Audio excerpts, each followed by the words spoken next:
Larry Feldman, number two's got to go. There you go.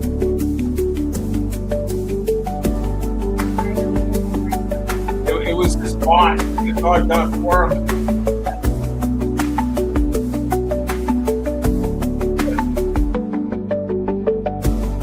Maybe living in a new country. We'll see what happens. Welcome to Leap Sales with Ian Nethercott and Larry Feldman live. If you look at the last 4 years, Ian, we've answered 41 million phone calls for dealers over the last 4 years with our AI platform. We've also handled over 150 million text messages. And so when you look at just those raw numbers, that's a 4-to-1, 3.5, 4-to-1 text to phone call. So I don't know. Here's what I can tell you, though. I believe that the customer wants to be met where they are presently. If that is text, voice, video call, if they want to be engaged and engaged instantly. There we go. Good morning, good afternoon, good evening. And I guess I should share the learnings with everybody else. So if you're not aware, Alberta may leave Canada and become their own place. They had to get 130,000 signatures. They got over 350,000. Hey, wait a minute, Ian. I'm staying with my brother, Jeff, my older brother. Hey, Jeff. And some lean over so they can see you. Yeah. Hey, Jeff. And good. He's going to monitor, and between us, I'm sure we can bring a new level of illogicality to this program. This is Rhonda. She's my marketer. This is Tom Klein. Jeff, this is the sharpest compliance guy in the business. That's Abdul. We've been trying to do some business with him. Mike Larkin and I had another podcast. This is Russell Hill. This guy's got the best fixed ops operation. He's helping dealers all over the country. And Alex, another real buddy of ours. Mim's here with us too. This is my brother's lady friend. We're going to all crowd in. So I didn't mean to interrupt. Obviously, the show is compliance. And the first thing we wanted to do was get Tom Klein on, because if there's go ahead, Tom. I can talk about it. I haven't met him, and he's got to leave at 7:20 or 7:30. So why don't we skip all the formalities? Yeah, cue the octopus. Go ahead. Okay. For anybody that doesn't know, his program is called Tuck the Octopus, because there's 42 million things a dealer has to worry about. So or at least eight. At least eight. So Tom, you're out there. You're trying to save the world. What can you tell us? What are you seeing? How are things going? And by the way, that guy you introduced you to is really cool. Hopefully, we can all work together and make the world beautiful. Good. But hold on. This is Mim. All of a sudden, she got shy on us. I think she's wanted by the police, but we'll leave it alone. It's either that or witness protection program. Could be any of the above. Could be any of them. So good evening, everybody. What I'm seeing is a smattering all over the place of people who said, okay, I've made a change, and they maybe have made a change, but it's still completely wrong, completely not compliant. I've got people calling me from various states, telling me that their competitors are doing this or that, which is not compliant, and what should they do about it? And the thing, Larry, about compliance is people think of compliance as black and white, but it's not. There's a lot of gray in compliance. And hold on, Tom, and just to add one note, we were hit many years ago with doc fee lawsuit where the lawyers got rich and every customer got a $100 coupon, which we would have given them anyway. If the government wants to get you, and I don't want to sound like a conspiracist, they're going to get you. But in this instance, dealers make it easy for them because they're in the habit of being sloppy, and the fines are so astronomical. I don't think you can afford to be sloppy. I mean, listen, I always thought I was essential, Tom, with recruiting and training. I'm not even a pimple on some of these, but right now the most essential guy is you, because you can't do a whole lot with any operation if you're out of business. So it's not black and white. Tell us the gray areas you're seeing. Tell us what you suggest. And obviously, anybody listening to this, if you haven't called Tom, don't wait till it's too late. Yeah. So, I mean, the first thing, Larry, is before we even get to the compliance, let's talk about how to not be on the FTC's radar, because if you're not on their radar, then you can decide what you want to do on the compliance on the dock fee, right? But what I see happen all the time is it's the result of customer complaints.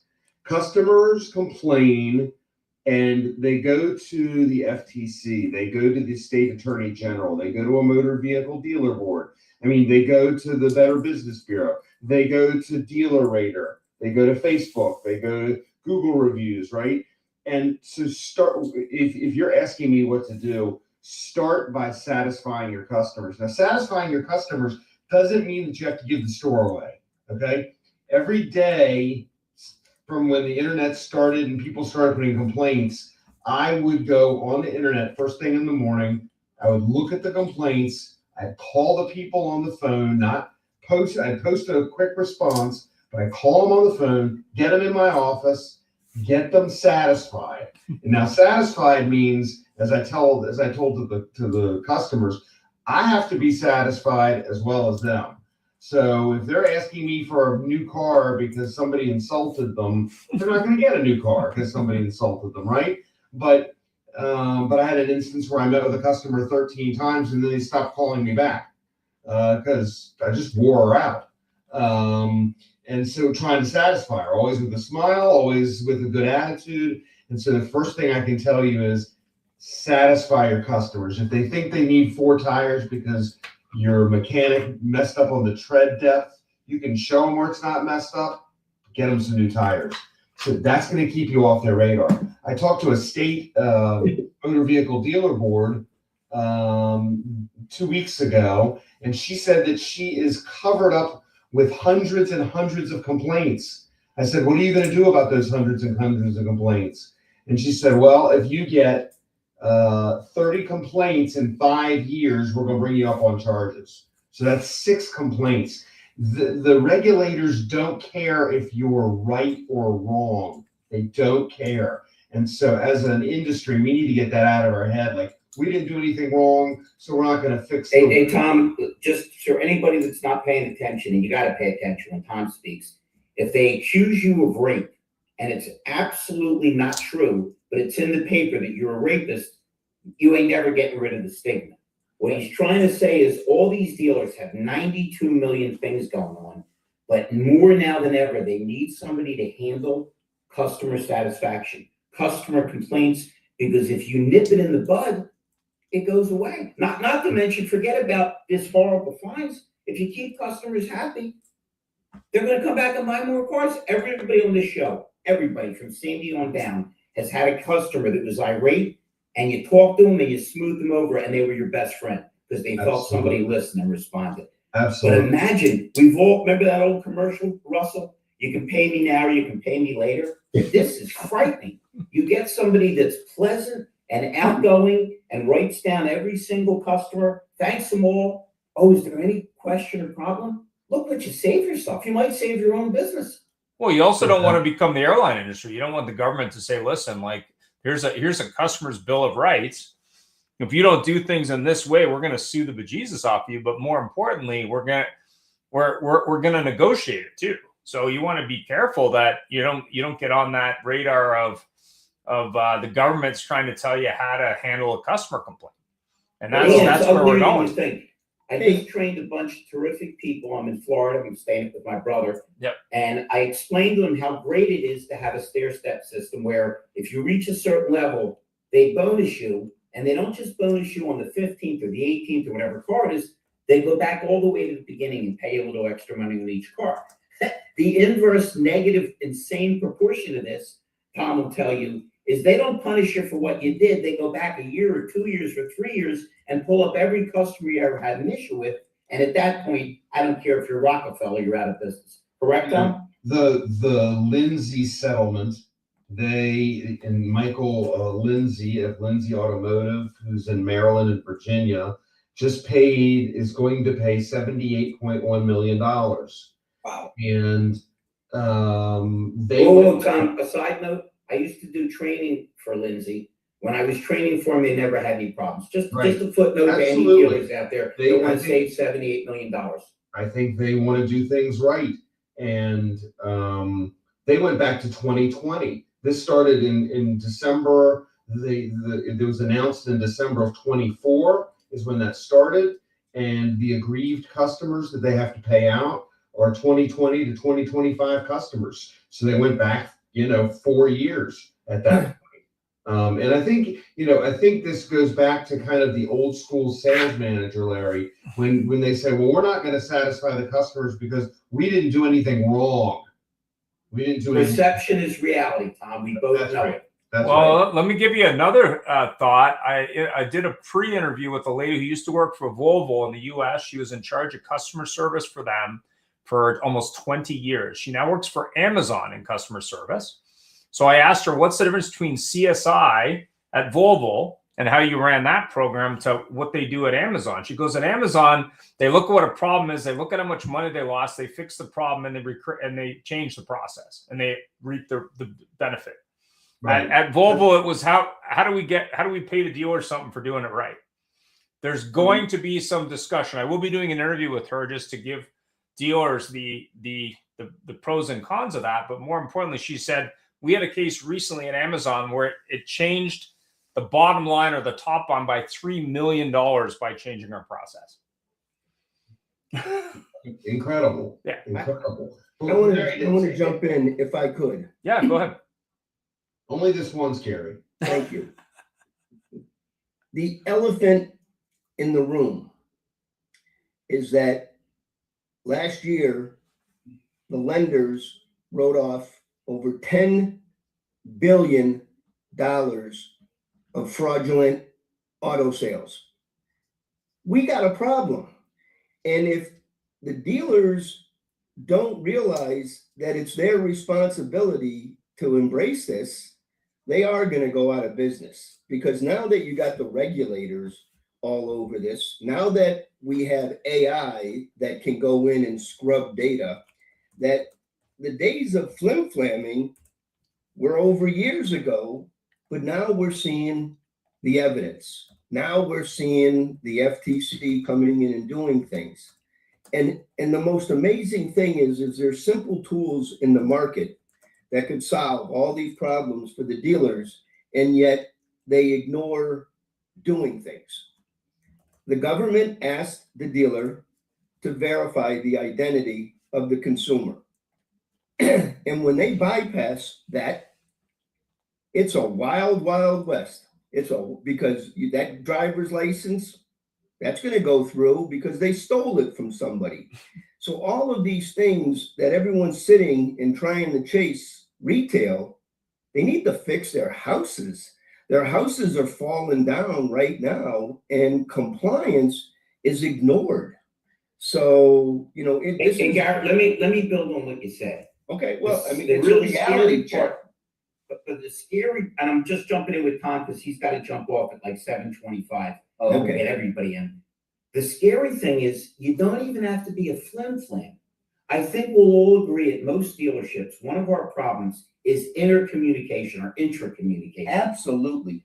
And if your BDC has a different concept of what the number is as to what's advertised online, Tom, that's the root of all evil, right? You don't even have to, it's not that you rip somebody off, it's that you, by mistake, maybe innocently, have two different numbers.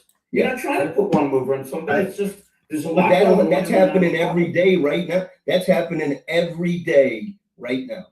Well, I mean, I had a very smart dealer call me from out west, who I've known for quite a while, and she said to me, I don't know how. When I talked to the sales managers about this, and the customer walks in and doesn't say that they're coming in on the advertised price. Can I charge MSRP? Can they charge MSRP? And the answer is, of course, no. Now the advertised price has to be the price that everyone gets. She said, the sales managers are going to go crazy. And I said, I understand. I said, that's, old, they're all old school. And so they're going to have to be educated that the BDC, the price that you email, the price the salesman quotes, the price that's on the vehicle, by the way, the right price has to be physically on the vehicle, right? So if you now have if you have a $10,000 truck and $1,000 processing fee or dock fee on the lot, it should say $11,000. Shouldn't say $10,000 because they can't buy it for $10,000. So all these people have to be pulling in the same direction and have the same, have the same number, and everybody can buy the vehicle at the advertised number. Now I've gotten a number of questions to ask, well, can I buy the vehicle at less than the advertised number? Of course you can sell it at less than the advertised number. So, and Tom, one other thing, we've seen a precedent like this before where nobody meant any harm, but not enough people were paying attention. If you have a service discount for 3 months, it's no longer a discount. It's inherent in your pricing. So it's always been a matter of who's watching the store from every avenue, because one little discrepancy and you can cost yourself a lot of money. mm-hmm. I mean, Lindsay, I did work with them. They're good guys. They're not a bad organization. 78 million? Right.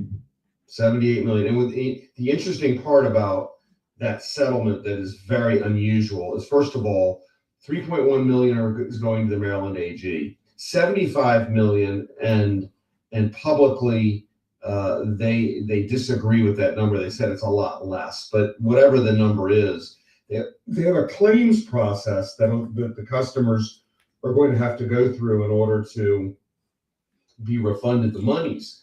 The difference in this particular settlement is that even for the customers who don't claim the monies, the company is still going to have to pay those monies into the Maryland AG. So they're out all that money no matter what, no matter whether the customers claim it or not, they're going to have to pay the monies. And the AG is going to get it, they distribute it? It goes to the AG. If the customers don't claim it, then the state is going to keep it. Okay. Who do you go to complain to when you're a consumer and you can't get through the state red tape? Because you know that'll be the next thing, Tom.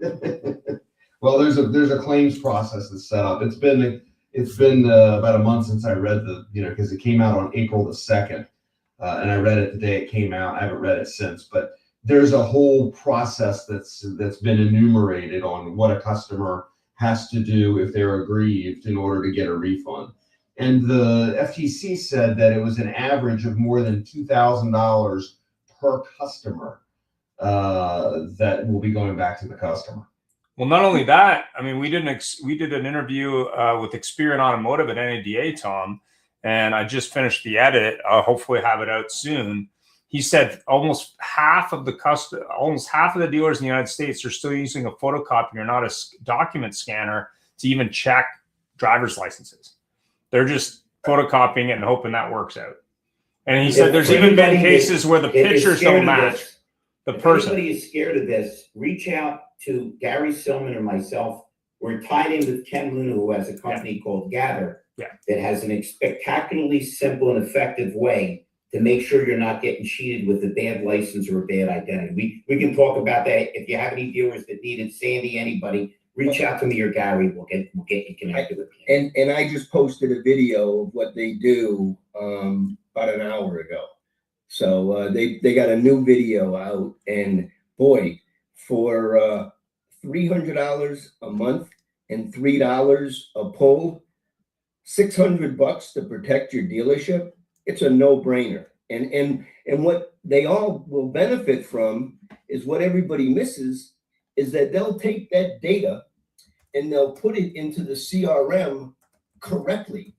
So from now, as soon as you start using Gather in your dealership, you're putting in clean data into your CRM. Say that word again. Say that the clean data. Is that Yeah. Yes. That they'll send it. They won't break it up, and that's one of their benefits. Now, just a layer on that is in Connecticut, they're no longer supposed to be calling the insurance companies to give them the lien holders and give them the VIN numbers. Well, the beauty of Gather is that the F&I manager has all this data, and when they're done with the menu or any of their presentation, they click a button and it adds the consumer's policy onto their original insurance policy. So you don't need to get agents involved. So in Connecticut, you can transfer from plate to plate. So it's just another nice benefit. But I think that what we're talking about more importantly is that the days of not having an organized system where everybody can see what's going on with everything and that there's gatekeepers, checks and balances, and accountability, that's how dealers are going to sleep better at night in the future, because they're wide open for any fraud, the FTC, the government, I mean, the people. So they got to tighten up, and they got a big road ahead of them. Guys, we're going to go around and get everybody's opinion. Again, we're only leaning on Tom Nolly. He's an expert, but he's got to jump off in about 5 minutes. Tom, before we get with everybody, any other thoughts, any other suggestions, any other things that everybody needs to be aware of? Sure. I mean, how many hours do we have tonight? This is what I do. So, I mean, I have an 8-page single space roadmap that I'm going through with my clients to make sure that, they're buttoned up. But I think the first thing to do is, as we said, is make sure everybody knows that there's the price and that there's a process for that. Secondly, that everybody understands the new policy, whatever that is. I think it's important to have an employee sign off or acknowledgement so that if something happens and there's a mistake that's made, the company can say, look, we may have made a mistake, but here's our policy. It was signed off by all of our employees. And by the way, we've included it in our employee handbook or guidebook. So when people are onboarded, they understand the importance of this and they understand what our policy is. Really important to have it signed and when people are onboarded to know what that is. There's all kinds of questions about this type size and the typeface and what's okay and what's not okay. And what I can tell you about that is that it's kind of the golden rule thing. Like, if you wouldn't want it done to you, then it's okay. But if you don't want it done to you, then you probably shouldn't be doing it. It's probably the best litmus test I can give you, just in a quick form or fashion. I posted an ad that I saw that was just so egregious. It was I had 120 comments or something. I mean, it was a lot because people didn't understand the math box, and they didn't understand the fact that it said consumer cash. Like, you can't have consumer if there's consumer cash there, then everybody better be able to get the consumer cash. You can't have a military rebate and a first responders rebate. There's ones of people in the United States who can get that. So how about the first time buyer and the repeat buyer? I used to love when they used to see that the same method. That's a good one too.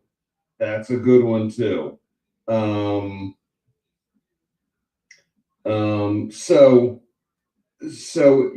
be careful is all I can tell you is if you want to be treated that way, look at your website, do your mystery shopping and see if that's how you want to be treated. But it's got to be, the advertised price has to include everything. One more thing before I run, and I actually have a few more minutes, but I need 30 seconds to go do something. The opt-out versus opt-in. I'm getting a lot of questions on opt-out. So can I have tint on the vehicle? So I put tint on every vehicle when I come in. And when the customer, if they want tint, then they pay for it. That's not, no, you can't do that, right? That's opting, they're opting out of buying it, right? You've already put the tint on there. If it's an opt-out situation, then it's probably not compliant. I'm sure there are exceptions to that rule, but hi, Sandy. But you know, if in the first pencil should be the price that's advertised. Let me scoot for 60 seconds. I'll be right back. I can spend about 10 more minutes with you. No way. That makes me so happy. I got a burning desire when he comes back. Say that again. You're echoing. Wow. Is It it must have been Jeff showing up. That's why we got that echo. He's there twice. Yep. I was so happy to see Tom. Like, what a perfect. That's why I got a burning Jeff's desire. there's twice too. That's why we got an echo. So one of them has to go, Rhonda. I got a burning desire There you go. for Tom. I got a question for him. Fire away. Okay, so spending a lot of time on Clubhouse, more than I ought to, but I did hear a leader in the industry that'll go unnamed, but he was saying that these government entities, they have kind of a human grudge against the people they're going hard after. Either their family member got bilked, or somebody in their network is complaining. It's more of a personal kind of thing in their office, and that's why you get targeted. Are you hearing anything like that? Or is it just they're going after those ones that they can get, that can legally win? Repeat offenders, repeat. Yeah. So there's two answers to your question, in my opinion. Number one, the FTC. So as the Republican Party has become more populist in nature, they have started to look Pompous? populist. Oh, I'm sorry. Populist, as they have become more That was a joke. populist. Oh, I couldn't hear you, Doug. So they've been looking out for the little guy. So Instacart got fined $60 million. StubHub got fined $10 million. Live Nation got fined. Express Scripts got fined. All of these different industries and all of these different businesses were fined. That's not them picking on the poor automotive business. We're not getting picked on. We're just part of the.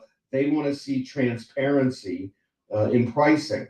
So that's one answer to your question, Mike. The second answer, this is my opinion. It's only my opinion, and I don't have any facts to back it up.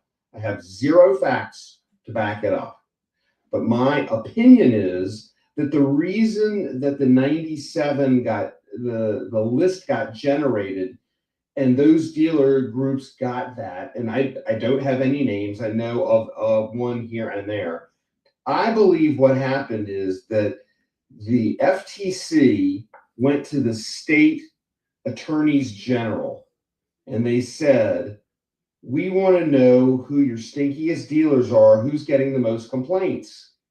And I believe that's how the list was generated. And the state AG said, we're tired of getting complaints on all these dealers, and you're off to the races. I mean, Swickert Automotive in Alaska and California got fined $1 million in the last 90 days. My recollection on how that started, at least this could be a different action than the one that I read about last year. The way that started is a state employee who is an investigator went in to buy a car, and he went in and said, I'm here to buy this car at this price.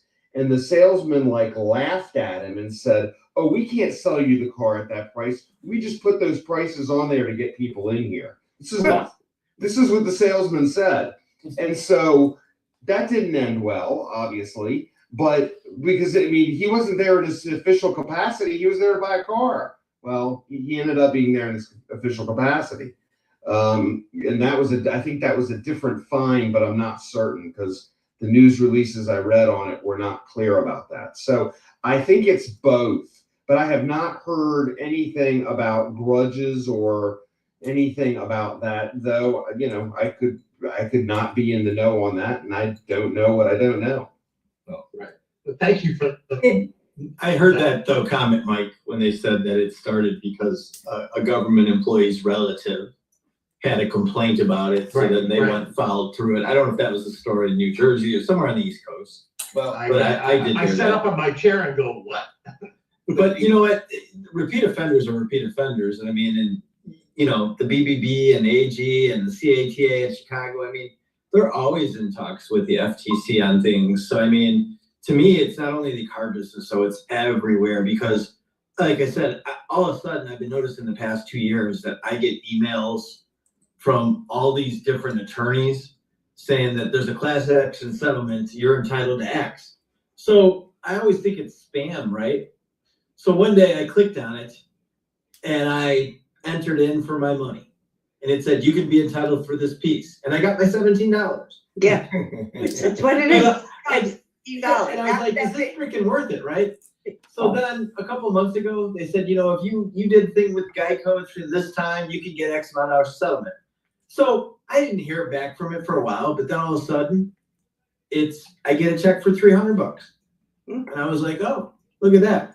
So, you know, I'm sure there's a bunch of whatever companies that are doing this all over because it's crazy the amount. In fact, I know that just talking about this on this podcast, I'm going to get a bunch of Instagrams now or TikToks going, did you know you're entitled to this? I got think about that. It's terrible they get our information. There was a class action lawsuit for parts fixing, and I owned a few cars over the last 15 years. I applied. I got something like $300.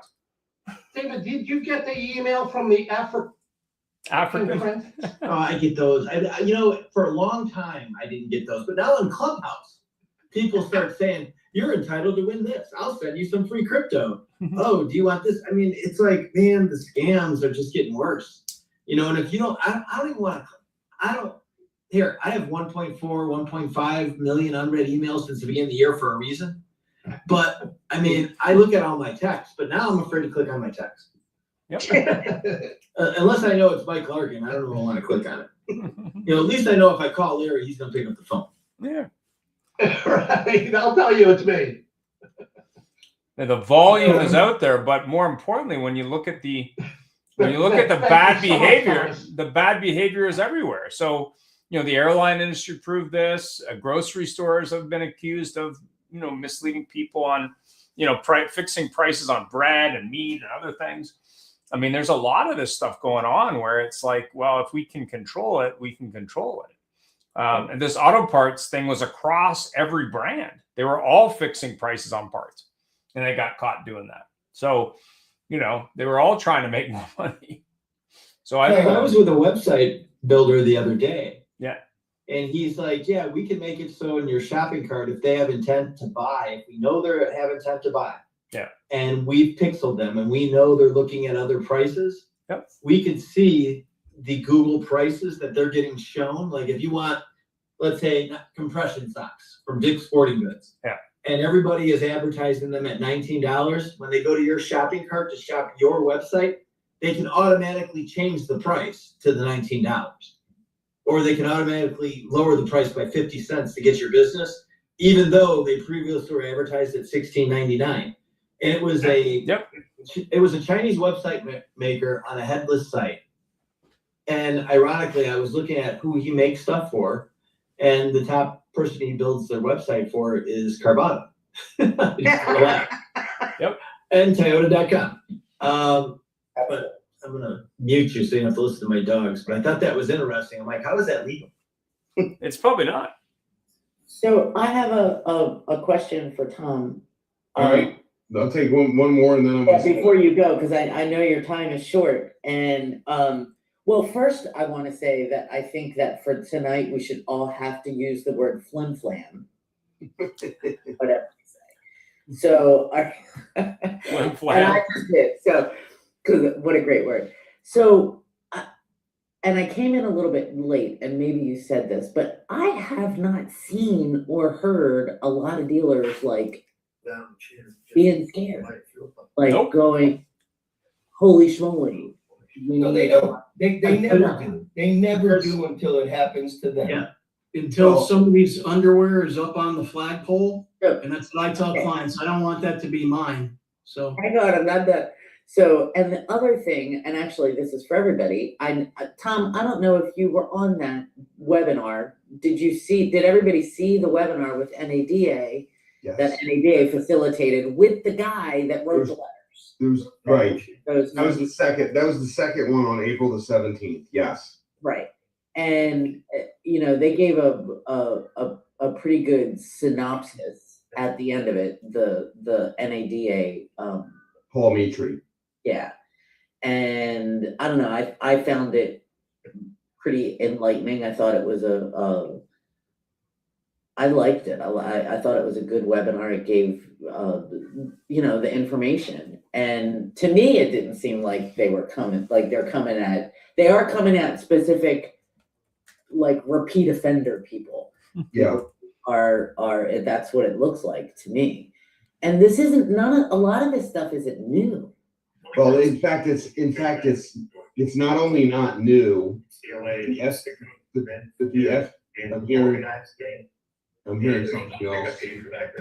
Yeah, I don't know who it's. Not only is it not new, Sandy, but the FTC Act goes back to 1914, so it's 112 years old, and it's very clear, and it says you can't be deceptive, period. And that's what it says. Now, obviously, there was no internet in 1914, but it says you can't be deceptive. You can't be deceptive on paper. You can't be deceptive on the internet. You can't be deceptive in whatever other mediums that may or may not come about after we're alive, or when we're alive, or when we're dead.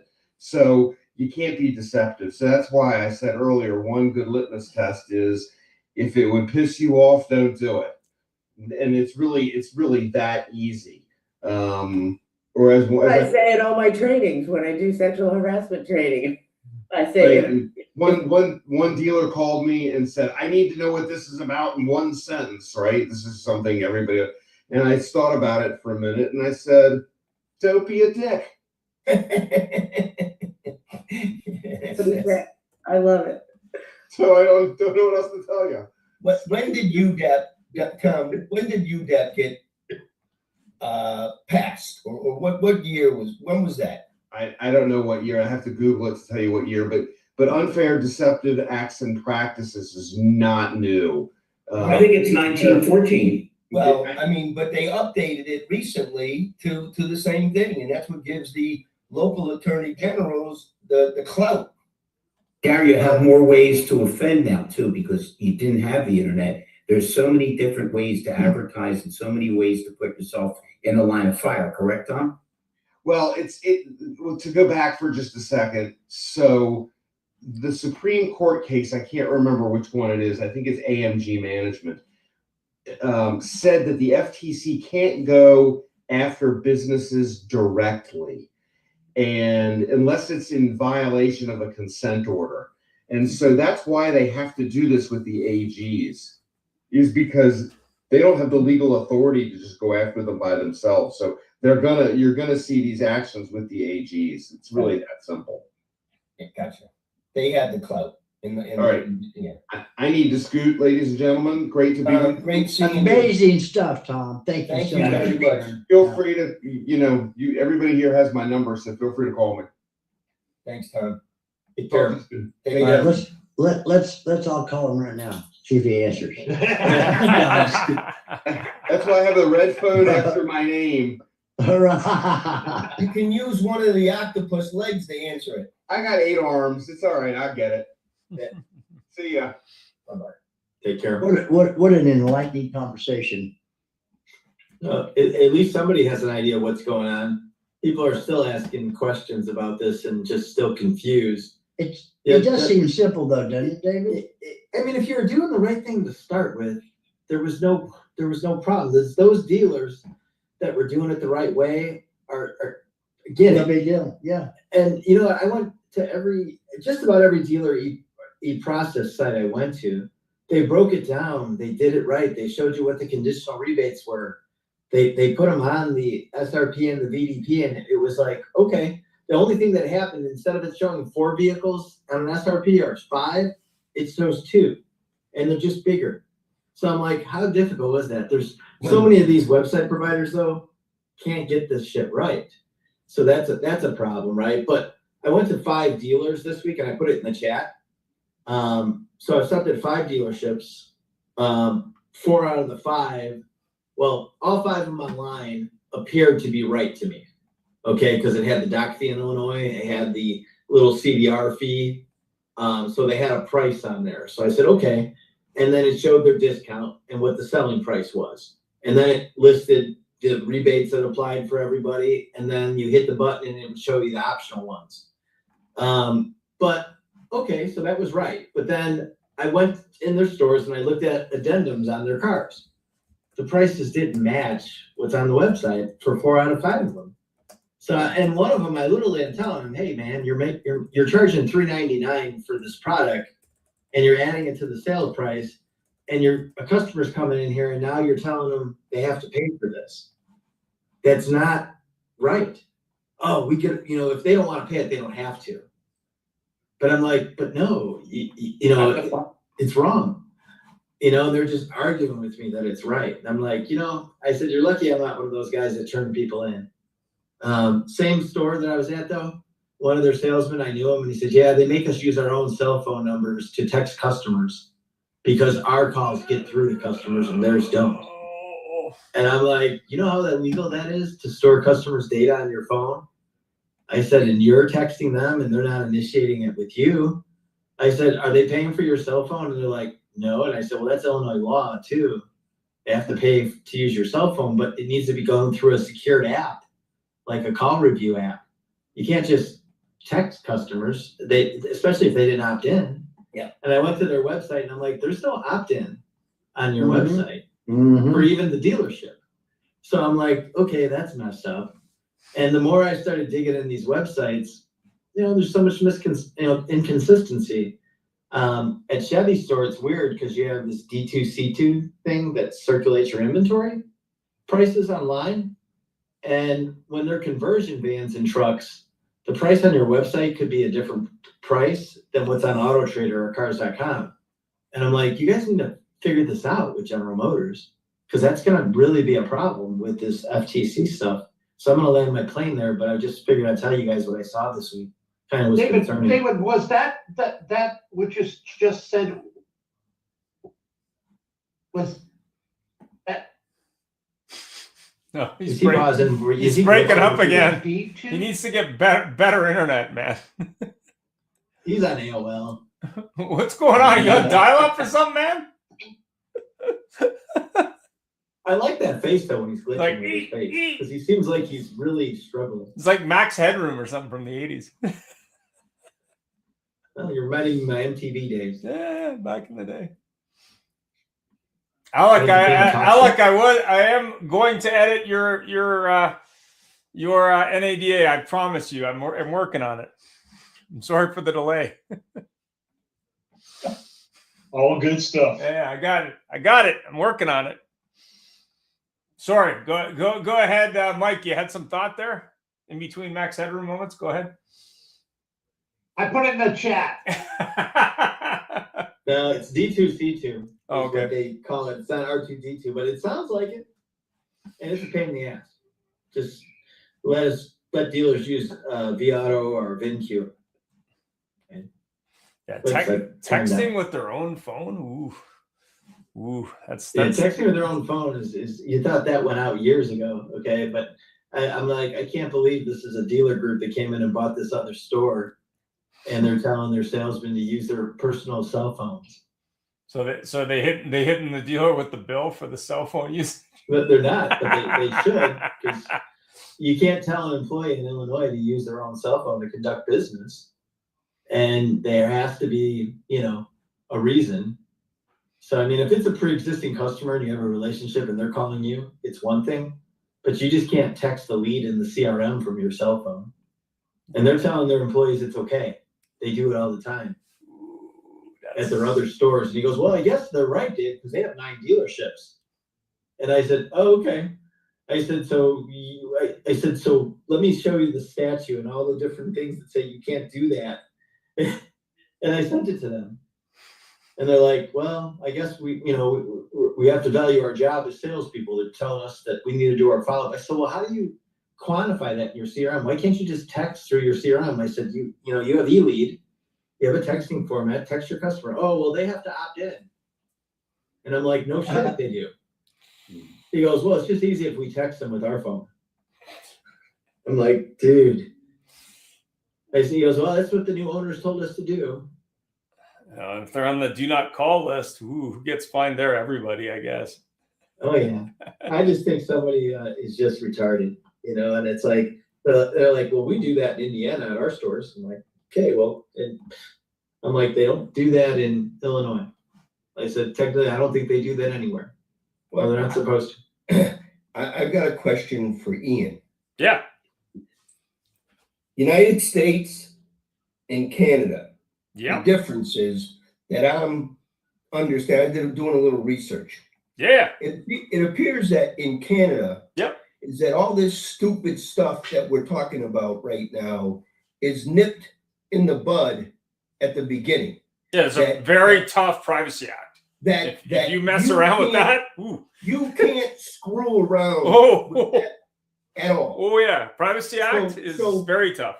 So, but to me, if it's that tough, I would think would be now you just need a group of dialed in people that want to execute and live the rules. And so I see a lot of that in Canada. Yep.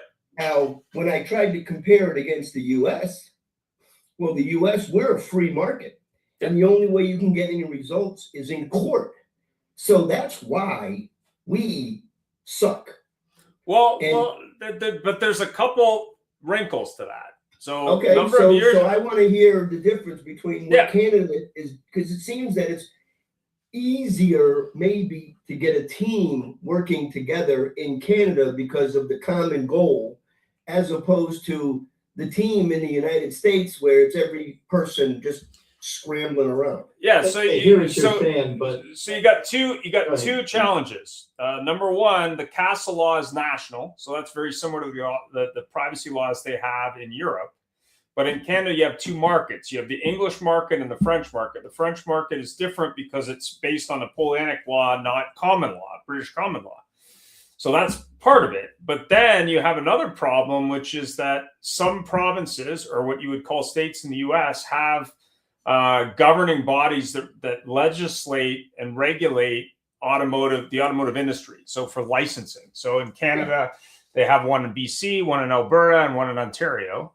They don't have ones in the other provinces. Now, the most draconian one is in Ontario, which is the biggest population, and they're basically the government, and they're involved in all of it. So they'll go after you, like no question. You're gonna pay. We're not as litigious in Canada, so you don't have as much lawsuits. But don't kid yourself. The lawyers are involved if it gets too big. But in the province I'm in, it's not as draconian as Ontario, and that's also true of British Columbia. But the linchpin or the top of that pyramid is what's called the CASA law, which is a privacy law. So that was started a number of years ago, and just like in the U.S., they said, okay, we're going to warn you, and then we're going to fine you. So the dealers did the same thing they're doing now in the U.S. They say, yeah, whatever, we'll just keep, we don't care if you're on the do not call list, and we'll just keep doing that. Making your comments, which are brilliant as usual. Let's hear from Jeff Shearer, Joe Jackson, and our buddy Alec.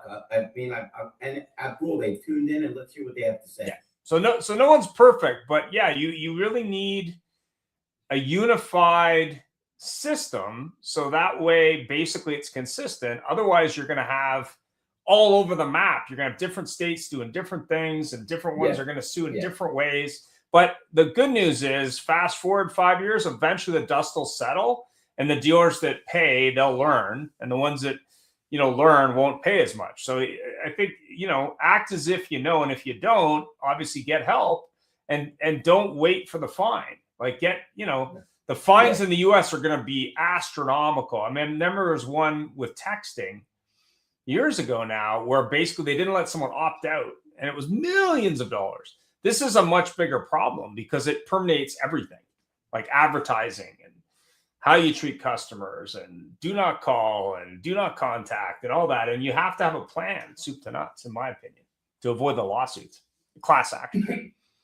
And it's tough to stitch all that together. Oh, yeah. In a single view. You know, we're in the process now of executing an RFP for one of the OEMs. And the big part of what they want is compliance, you know. And being able, you know, if somebody goes on your website and opts out, well, all your vendors need to know that now, right, Dave? You know, we're all liable for it, even though they went to your website, you know, and checked the box, take me off your list or don't call me. So it's very complex because, you know, every business has to use multiple vendors to operate. You know, for the most part, I guess, unless you're Amazon. But, you know, that's a big piece of it. And, you know, we have the ability somewhat to be able to hear, you know, issues and, you know, but it's really post-call for the most part, you know, but at least we can tell if somebody hit a tripwire and said something wrong. I think we're just touching the surface on this too, because if I remember right, if you post a car on Facebook and you have it out there at a certain price and you identify it with a stock number or with a VIN number clearly, and let's say it's 2 months from now and that vehicle isn't available at your lot, but you switch them to another car, they can literally say it's a bait and switch, or the price on your Facebook on your employees page is $19,900, but they go in the dealership and it's $20,004. That's a violation too. So I think that people are missing that we're training all these people to go on their own personal Facebook page and post cars. Yeah. But they really should not get into this pricing. Anytime it comes to terms, we should stay away from it with our salespeople. Yeah, there should be no numbers out on. No identifying number to it. Just, we got this type of car.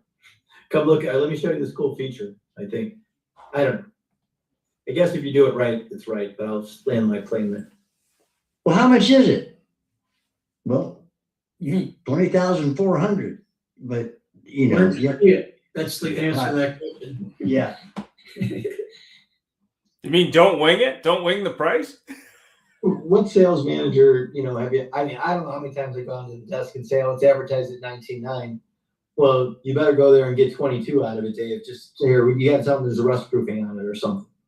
I mean, most sales managers at the desk are going to be freaking out going, oh, I can't make extra gross. You know, how many deals are they going to lose? I mean, I fought that problem for 2 years at the Walsh Group before they finally realized that we kept getting all these TrueCar violations and they would want to sell the car at a different price than what was on TrueCar. Can't do it. No, can't do it. And there are states and even provinces that mandate that it has to be the advertised price has to be what people can at least buy it for. And every year, news stations all over North America go out and they beat up new and used car dealers with exactly that premise. Like, let's go in and see what the dealer games they're playing today, right? I mean, and they get it on camera every year. Yeah. So many dealers have a price leader, and you go in there, they don't have the car. You know, if you have an advertised price on a banner, you're supposed to have a stock number. And all of a sudden you go in there and say, oh, we sold that car. And sometimes they really did, but you have X amount of time. You need to take that down. I mean, I think we've all seen that type of game. Yeah, sometimes they do, but most of the time not. Most of the time it's just BS. But, you know, the problem is this country lets the OEM get away with it, saying it's starting at $19,995. Sure. But try to go into the dealership and buy that car, and the cheapest one is $23,000. Right. And nobody has them. I say control the controllables. Used cars and fixed operations. There it is. That's it. Yep. Everything else is noise. Yes, you're right. It is the OEMs. They just wear you out, man. Well, watch this video I just posted on the chat. It's a guy on. He makes $2.4 million a year helping people buy cars for less. That's all the guy does. We haven't heard from Mr. Abdullah there. Yeah. Go, Mr. Abdullah. Or Joe Jackson. Yeah. Go ahead. Or Sandy. Well, really? I was just saying as far as compliance, and that's why if you visit our platform, autoplace.io, I follow California law because of my 27 years with Browning and a couple of other groups, and California being really strict on compliance, and Sacramento pretty much every Monday flags out misadvertising for dealerships and all of that, and so sends a warning letter or something like that right away. And that's what I followed on our platform. So if you see autoplace.io, the upgraded that we constantly upgrade pretty much every week, and I send it to Larry, I've sent it to Rhonda, and of course Gary and Michael, and that's what we tried to do, and allow the ones enrolled with our clientele, because especially with used cars and new cars, the biggest thing is to disclosure, and like David said, when the car is sold, then make sure you take it down within that day, if not the next day, especially on a weekend, it makes it a little hard. But on weekday, the first thing you should do on Monday morning is to take that car out, especially if it's a new car and you don't have more than one available for sale. So compliance, and that's why on all our platform for new and used car dealers at autoplace.io, you visit, we make sure insurance, driver licenses, and also not only for buyers, but for dealers. So we have both. So the good thing is that the buyer looks for a car, then it connects it to the dealer that may have the car that's on our platform, and navigates it to that particular customer's choice. So compliance is a big thing with me, and I've had great training, and I've kept that up with Zamzala, with Abe, our CEO, to make sure that auto industry is up to date on our platforms at autoplace.io. And David, will be great that we could hook up sometime soon and have a 20-25 minute Google Meet and see what we can do to collaborate, my friend. Yeah, it's always best just to text me and we do it on the fly at the moment, because my day always gets complicated and I find a new rabbit hole. But even getting to this meetings at 6 o'clock is tough. But I always. Well, I've texted you a couple of times, even on your birthday, buddy. You didn't respond back. You did. Yeah, I said David is ignoring just as Larry and Rhonda lately. They're treating me as stepchild. They're better than me. Sooner or later, they're gonna get me. How come we don't have a pending sale in the car business, just like realtors have on a house? Because if I take a deposit and somebody calls me and says, "Hey, do you have the car? Is the car available?" The manager tells the salesman, "Oh, that car is sold. We have a deposit on it." But yet you keep it up there advertised for the next 3 days, and you sound like a liar to the customer. And sometimes you didn't even sell that car. That makes a lot of sense, though. Why would the website rather have that option, or VinQ, or something? Yeah, pending sale on that car. It shows it on the website. Yeah, and it feeds it everywhere. To say, hey, this is pending, but that doesn't mean we won't take a backup deal on it. We've got a deal on it. It's in F&I. The guy's fine. Yeah, because that's how many times does that happen to you, where you have a guy walk in the door all day long, buy the car, and you say, "Hey, I got it sold already, but why don't I write up a backup deal with you?" And both deals, or one of them, fall through, and you end up hopefully having somebody else take that car. But it should be clear on the website as well that, hey, there's a pending deal, until it's not. There, for any of those engineers out there, there's your next job. Put trade or pending sale on those. Just like they do on houses. Yeah, I think that's a great idea. I got a question for Joe Jackson. Joe, what's up? What's going on? With your mail outs, how do you or do you list all the contact points? And in other words, a phone number, maybe a QR code, or an email or website, or whatever. And do you track those? And how do you track? Well, can you hear me? I'm sorry, you froze up. You froze up on me, Mike. But of course. Yeah, okay. As long as you can hear me. But yeah, well, you know what? we don't provide phone numbers like tracking numbers, but I'll always give the customer the option if they have them to give them to us, because it's always a problem. It's like, if I provide a number, when do I disconnect it? Or, if they decide not to run for a couple of months, when do I shut it off? So it's always a best practice for them to give us, the numbers. And if we, are supporting emails or anything like that, we'll UTM track them so that, again, unless we have access to their Google Analytics, that I'll tag them properly so that they can go in and look at them. But yeah, usually I have to rely on them for phone numbers. The only true tracking that I have is the sales match, which comes out the 4th day, 5th day of the next month after it all streams into the DMS, and then we can extract it, and then we can see where we are. But that doesn't paint the whole picture, because usually if I look ahead to the next month, which I'll frequently do, I'll see more matches of people who we mailed the previous month that just didn't close. Maybe they came in the last day of the month or whatever, and it just took a little time. So yeah, so that I rely on the sales match for my tracking, but it doesn't tell the whole story like you're saying about all those other things to track. Thank you. Yeah, sure. And no, interesting. We didn't hear anything from Sandy, really, and we're out of time almost. So, Sandy, maybe you have the last word. Or Jeff, we didn't hear much. Last word. I will take it. Or who? You or Jeff. You both really didn't say much, but go ahead. Well, I mean, I was so entranced with having Tom on. I love Tom. And Joe, David, look in the chat, because David put something in there. Hello, I don't want you to miss. He has a special request and wants you to call him. Thank you.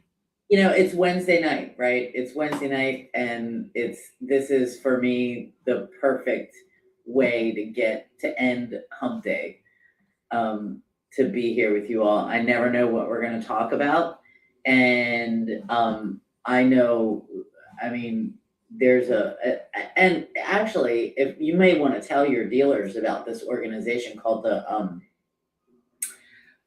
Association of Dealership Compliance Officers. There's actually a certification that Is that Shannon? Is that Shannon's program? Well, it's Shannon now. It was his mom, right? And now they were the original AFIP.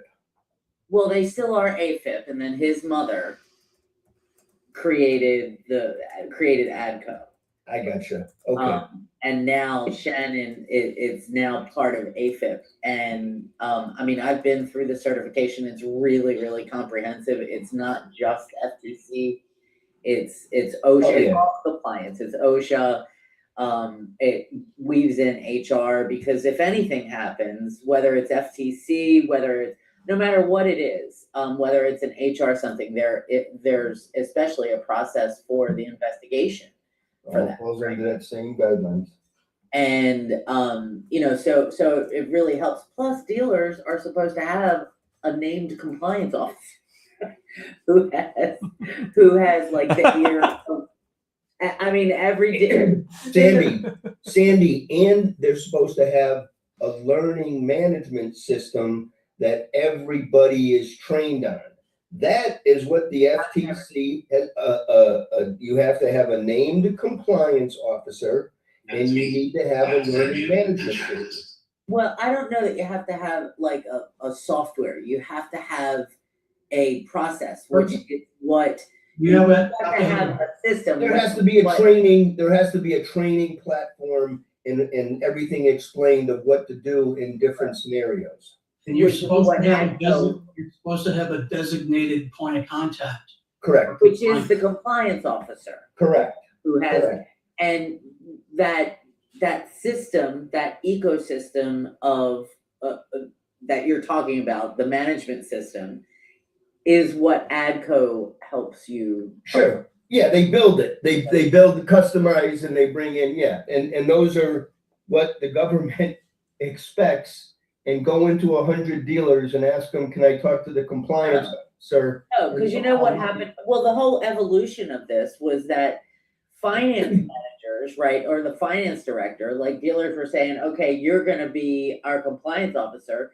And they were going to Shannon and the people at AFIP, and that's how it got to Linda, right? And they were like, what am I supposed to be doing when it's a really, really important,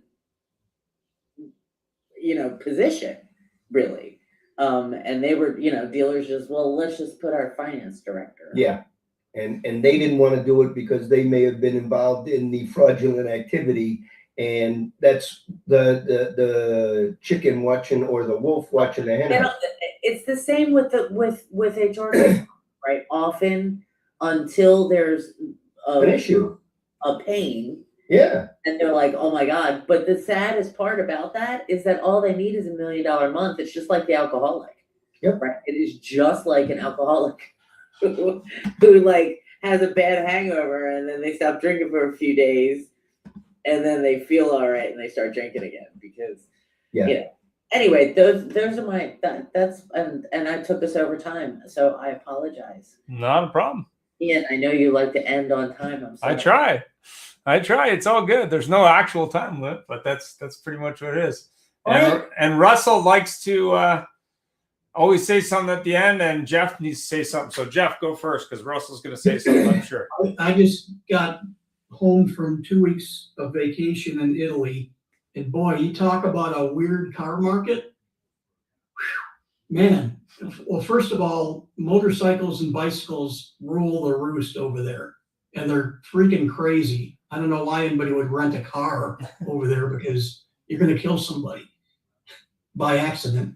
And, all the cars are half the size of our cars and they jam them up bumper to bumper to park. So it's really kind of hilarious to see all that. And man, when you see a Suburban or something, it's like everybody's turning their heads because, there's like 2 of them in Rome. But they can't fit down the little roads. Well, that's the thing. You can't get through there. You're knocking into the walls. The roads were built for horses, man. And they're driving on them. Yeah. Thanks for that. Russell, did you want to say something at the end or you're out? Well, let's tell Russell we love him. We love you, Russell. Yeah. Sorry we didn't hear you today, but anyway, thanks very much, everybody. And by the way, everybody, even though she's not dying, just say a prayer for Wendy. Let's put it that way. Her health is not great today. Okay, we'll do that. Sorry to hear that. Thank you. All right. Yes, sir. Everybody stay healthy. Stay healthy. And thank you for joining us today. God bless. God bless. Thank you for helping the industry get better today live.